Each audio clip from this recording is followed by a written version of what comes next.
এ হলেন রহিম মিয়া। তিনি গ্রামে পরিচিত একজন ব্যবসায়ী। রহিম মিয়া একটি গাধা পালন করেন। প্রতিদিন সকালে গাধার পিঠে মাল চাপিয়ে বাজারে যান জিনিসপত্র বিক্রি করতে। সৎমানুষ হলেও তার গাধার অসৎ বুদ্ধি মাঝে মাঝে তাকে বিপদে ফেলে। তো গল্প শুরু করা যাক। এক সুন্দর বসন্তের সকালে রহিম মিয়া তার গাধার পিঠে লবণের বস্তা চাপিয়ে বাজারের উদ্দেশ্যে রওনা দিলেন, যেন লবণগুলি বিক্রি করতে পারেন। রহিম মিয়া আর তার গাধা একসাথে হাঁটছিল। কিছু দূর যাওয়ার পর তারা পথের ধারে একটি নদীর কাছে পৌঁছাল।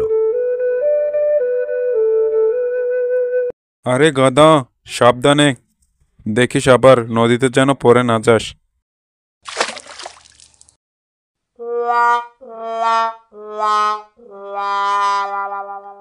দুর্ভাগ্যবশত গাধাটি পিছলে নদীতে পড়ে গেল।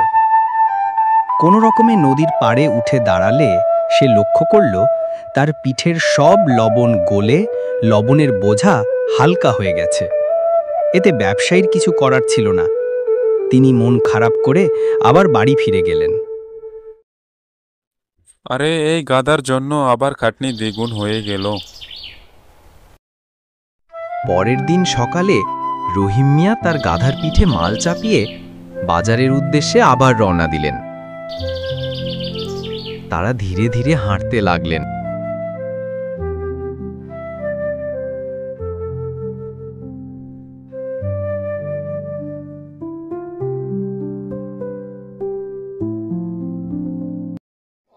আরে, কালকে তো এই নদীতে পড়ার কারণে বোঝা হালকা হয়ে গিয়েছিল। আজকে একবার পরে দেখি কি অবস্থা হয়।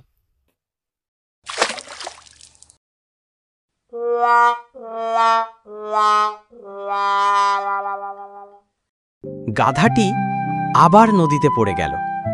আবার লবণ নষ্ট হল। এবার তিনি গাধাটির চালাকি ধরে ফেললেন। তিনি তখন গাধাটিকে কিচ্ছু বললেন না। সে বসে বসে ভাবতে লাগল, গাধাটাকে একটা শিক্ষা দিতেই হবে। গাধাটার দুষ্টামি দিন দিন বেড়েই চলছে।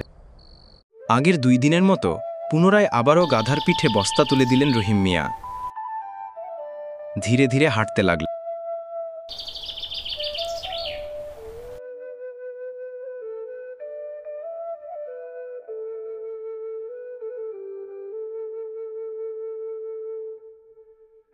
গাধা আগের মতোই আবারও ইচ্ছে করেই পানিতে পড়ে গেল।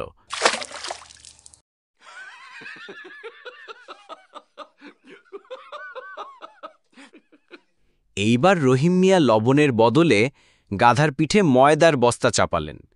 গাধা ভেবেছিল আগের মতো পানিতে পড়লেই বোঝা হালকা হয়ে যাবে, কিন্তু নদীতে পড়তেই ময়দা ভিজে আঠার মতো হয়ে গেল, আর বস্তা আরও ভারী হয়ে গেল। গাধার চোখ কপালে উঠে গেল, সে আর নড়তেই পারছে না।